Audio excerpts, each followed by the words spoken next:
So hello everyone and welcome back to my channel. My name is Erica and today I'll be ranking my palettes. If you're wondering why you can only see like the lower part of my face, it's because I'm not really wearing makeup, as you can see, and my hair is so greasy and I'm not able to wash it and I'm too lazy to use dry shampoo. I also have this band-aid across my face because I got my mole removed. It was benign, and I had 3 different dermatologists tell me over the past 6 years. Yeah, the procedure was yesterday, so I have to wear this band-aid for another 24 hours or so. Okay, so there's 4 different criteria for each one of my 9 palettes. The first one is color story, which is what percentage of the shades are like colors that I'm actually going to reach for. So it literally is, if there are 12 shadows in a palette, how many of those 12 shadows am I actually going to be using? And I had to be really honest with myself because there's some shadows in there where I was like, I might use this, but I don't reach for it really often. So yeah, that's how I determined the color story number. The second criteria is formula, which is what percentage of the shadows have a good formula. The next criteria is versatility, which is how many different shades are there. Because I have, some palettes that are more monochromatic, and so it makes it a little bit more boring to use. I didn't do, how many shades of orange are there or how many shades of brown are there. That's not what I did.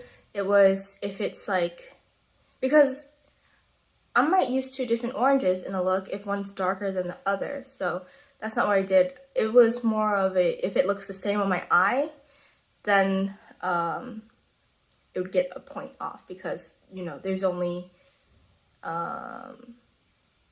like this one's a little bit lighter in the pan, but on my eye it looks the same. So that's where I took points off for versatility.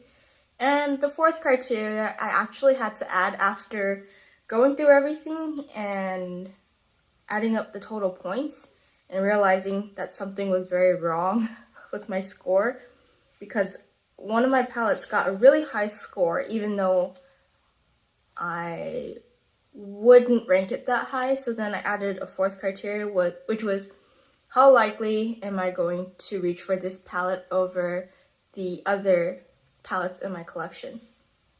So I have 9 palettes, so it was a number out of 9. So for the palette I wasn't going to reach for the most, or the palette I wasn't going to reach for over any other palette, got a 1. And the palette that I would reach for over pretty much everything else got a 9. And each category has a maximum score of 10. So I hope this makes sense.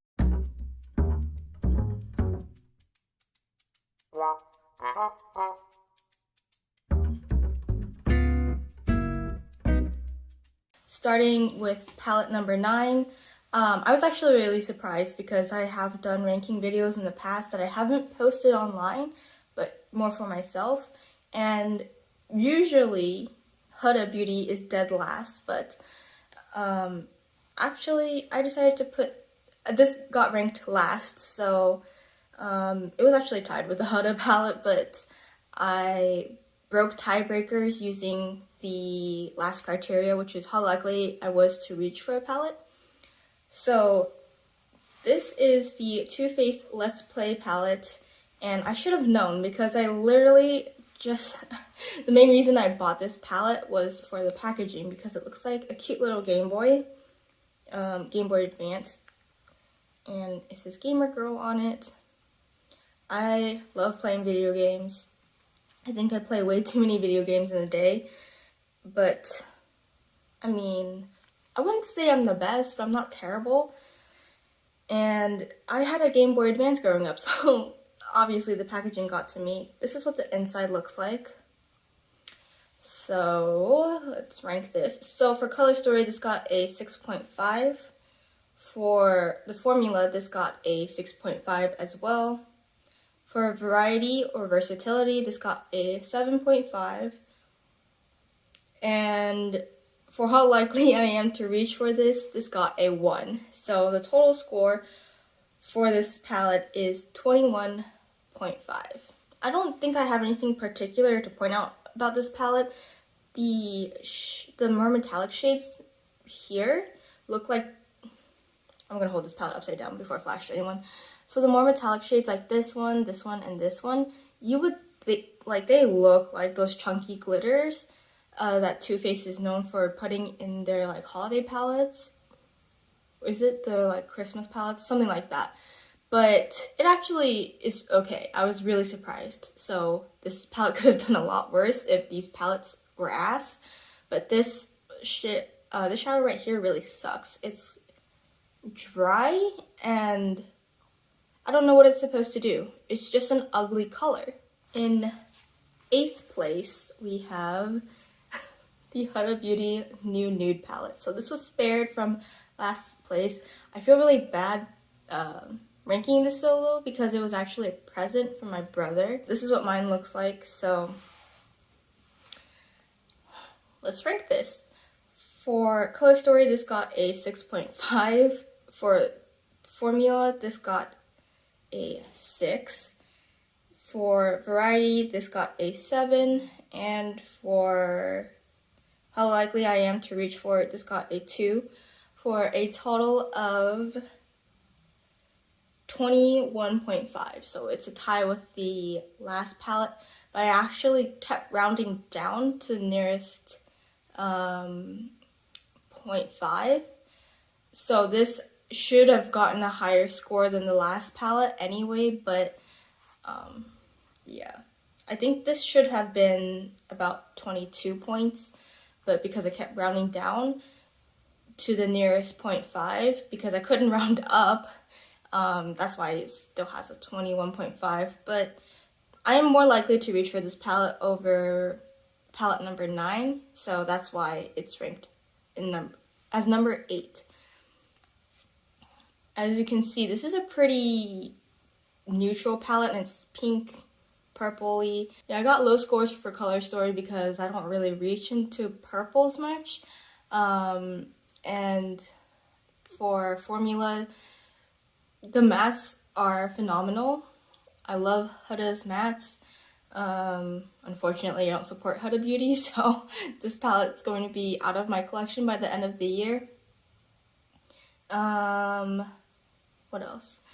These multi-dimensional shimmers are so prone to fallout, so I don't really like to reach for them unless I'm using a shade in this palette because, you know, obviously these shimmers are supposed to work with the mattes in here, like, pretty well. Or they're supposed to, work together, like, color-wise, and I don't really have anything else in my collection that suits these shadows as well as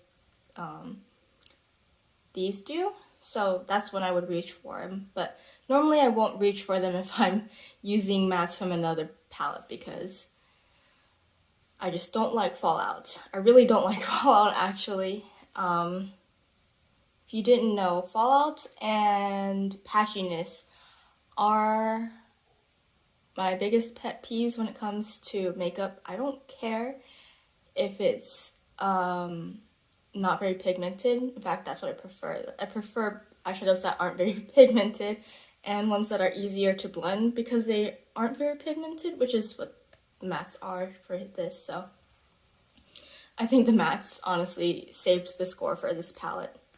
But I don't really wear purples. In 7th place, we have the That's My Jam palette. This was a palette that caused me to put in a criteria for how likely I am to reach for a palette because this got a higher score than like a palette that I really like. So I was really surprised. So I changed the scoring because it made no sense. So I'm going to hold it upside down because this mirror does not go further than this. This is what mine looks like. Obviously, I have reached for it a couple of times. I did buy this palette for the first 4 shades right here, which are really pretty. But it is a little bit trickier to work with. So for Color Story, this got a 6.5. For Formula, this got a 6.5. This is where I messed up. For Variety, this got a 10. But my Color Story got a pretty low score. Yes, there's a lot of, or I guess there's quite a variety in this palette, but honestly, I'm not really going to use the last 2 shades of this palette, so why would I rank it so high? But for Variety, got a 10, and for how likely I am to reach for this palette, it got a 4.5, for a total of 27.5. So, because the Variety got such a high score, I thought that, there's definitely something wrong with my ranking system. And where it is right now at number 7, I do agree with. So I know there's 2 pinks and 2 purples, but one is a matte and one is, or 2 are mattes and 2 are more metallic shadows. And I use them differently, so that's why I wouldn't consider them to be, this palette to be lesser in variety. So yeah, it's all in what is it? It's all relevant to the palette. It's not is there a red? Is there a green? Is there a blue? Is there a yellow? Is there an orange? No, it's just how many shades in here are different, or unique in the palette. Moving on to palette number 6, which is the Too Faced Pumpkin Spice palette. I believe this was a tie actually with the That's My Jam palette. Okay, this mirror also doesn't go all the way back. So this is what mine looks like. Obviously not very used, but if there's something I must point out about this palette, it is that it smells like smoke. I do not like the way this palette smells.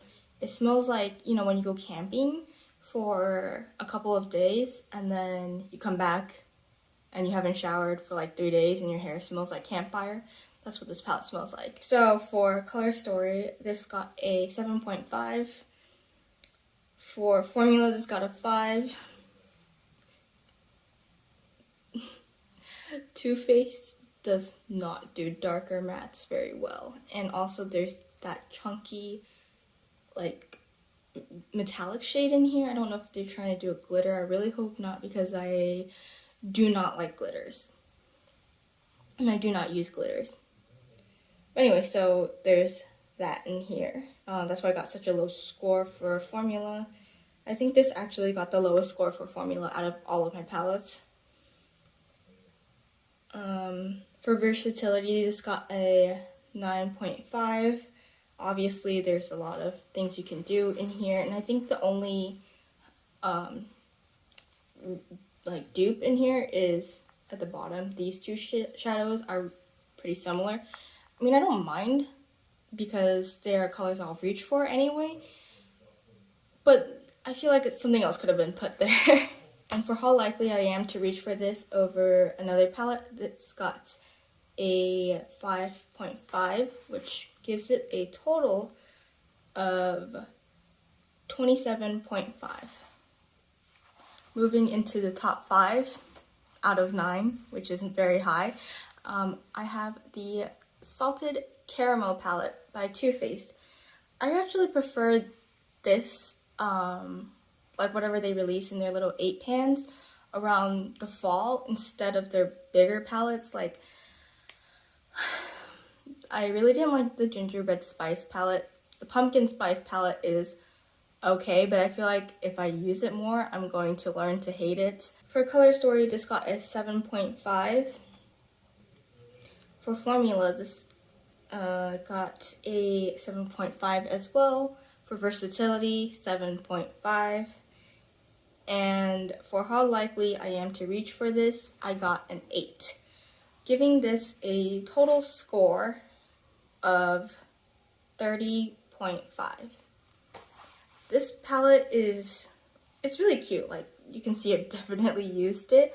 In the past, I used to rank this almost neck and neck with the Hot Buttered Rum palette, but that one has a yellow in it, so that's why I would rank it higher. And that's kind of why I created this ranking system, because I can't do anything like subjective, like, oh, there's a yellow in it, I'm going to give it a higher score. Now I actually have criteria that I can use to basically give a fair score every single time I do these ranking videos in the future. This is a cute palette. I don't regret buying it, but I do wish that this shadow right here were brown, because it's very purple and I feel like that doesn't really work with the rest of the palette. Moving on to palette number 4, I feel like I really did this palette dirty. This is the Persona Identity 2 palette. I've only used this a few times, so obviously this ranking isn't final. And I felt like I shouldn't even put this palette in this video, but I mean, to look back on it in the future, or I'm going to do it anyway so I can look back on it in the future. This is what mine looks like. So like I said, it's pretty much new, and I feel like the ranking I give this might not be that fair. So when did I get this? I think I got this during the Ulta, no, I got this right before the Ulta 21 Days of Beauty sale, but I haven't really been using this much, so I feel like that's almost an indicator of, you know, how likely I am to reach for this palette. Let's rank this. So for Color Story, this got an 8.5. For Formula, this got a 10. For Versatility, this also got a 10.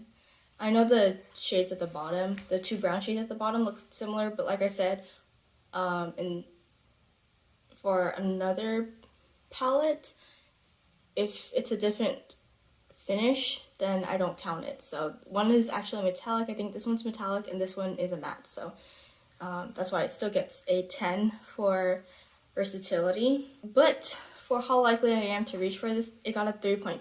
So prior to that, this palette would have been my number 1 palette, but I didn't feel like it was because I wasn't reaching for it over my other palettes. So yeah, I feel like it's fair to put it at 4th place because this has very, very similar shades to Chocolate Gold, which is the next palette I'll be talking about, but I feel like I reach for that one more because it's just a formula that I know, and plus it smells way better than this one. This one doesn't have a scent. I buy this palette because I wanted to try out Persona, but I haven't really been playing with it that much. I've used it a few times, and that's it. Moving on to palette number 3. This is the Too Faced Chocolate Gold palette. Like I said earlier, it's got very similar shades to the Persona Identity 2 palette. And as you can see, mine has dips and, oh shit. Mine definitely looks used. So for Color Story, this got a 7.5. For Formula, this got a 9.5. For Versatility, this got a 9.5. And for how likely I am to reach for this palette, it got a 6.5 for a total score of 33 points. This palette smells so good.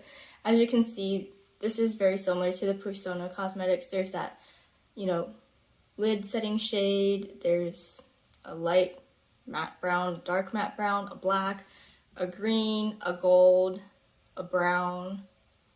I forgot what else. A purple.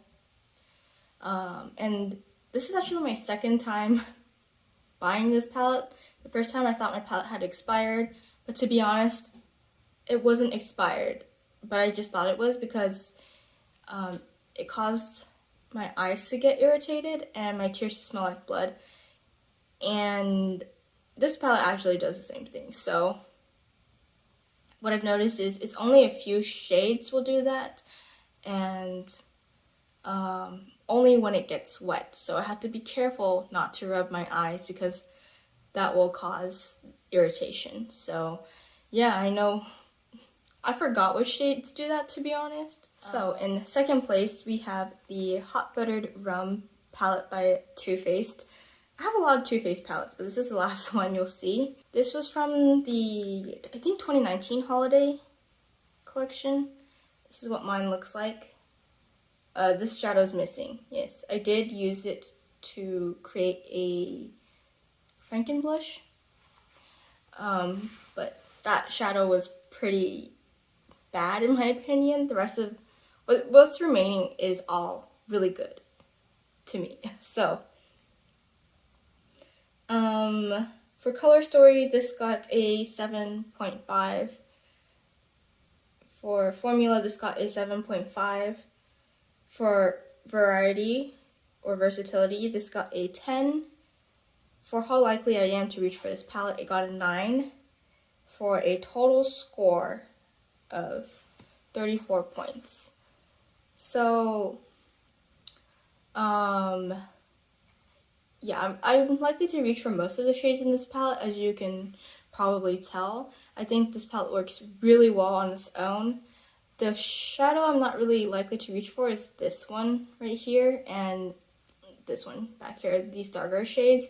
But when I use this palette as a whole, I am more likely to reach for it, but definitely not this one. The shadow back here also is like a matte with shimmers in it, which is a big, or not a big pet peeve, but I just don't understand why companies do that. So that's why I took points off, because I feel like they could have just given me like a dark brown, like a matte brown, without the glitters. But I do really like this palette. And in the number 1 spot, this is actually a drugstore palette, so it really surprised me. It's the only drugstore palette I own because I used the other one to make a bronzer. But this is the Wet n Wild Coffee Cat palette. This was limited edition, so I think you can still find it in some places, but it might be a little bit hard to find it. It's not even on Wet n Wild's website anymore. This smells like coffee beans to me. And as you can see, I have pans in here. I know this doesn't look that used for a palette that I should really love, but you know, honestly, I've really enjoyed every single look I've come up with from this palette, and this is my favorite eyeshadow in my collection. So how could it not be number 1? So for Color Story, this got a 9.5. For Formula, this got a 10. For Versatility, this got a 7. And for How Likely I Am to Reach for It, it got a perfect score. For a total of 36.5. So, yeah, as you can tell, there's like a lot of oranges in here, some browns. Yeah, it's basically an orange and brown palette. But like I said earlier, every look I've come up with from this palette, I really enjoyed. And honestly, I find myself reaching for this palette a lot. I really like to do, like, you know, more Asian inspired makeup, which is, you know, better for hooded lids, which I have, as you can see. So I feel like the colors in here work really well for that. This formula is so good. Like, it's not prone to, like, the metallics don't have fallout, the mattes don't have fallout. It's so easy to blend. It's not extremely pigmented. It's good with a brush or your finger. That's everything. I hope you enjoyed this video. Thanks for watching, and I don't know when I will do another ranking video, to be honest, because right now I'm trying not to buy makeup, so maybe in a year I'll do another ranking video. But that's it for today. Thanks for watching. I hope you enjoyed this video, and I'll see you in a year. Bye!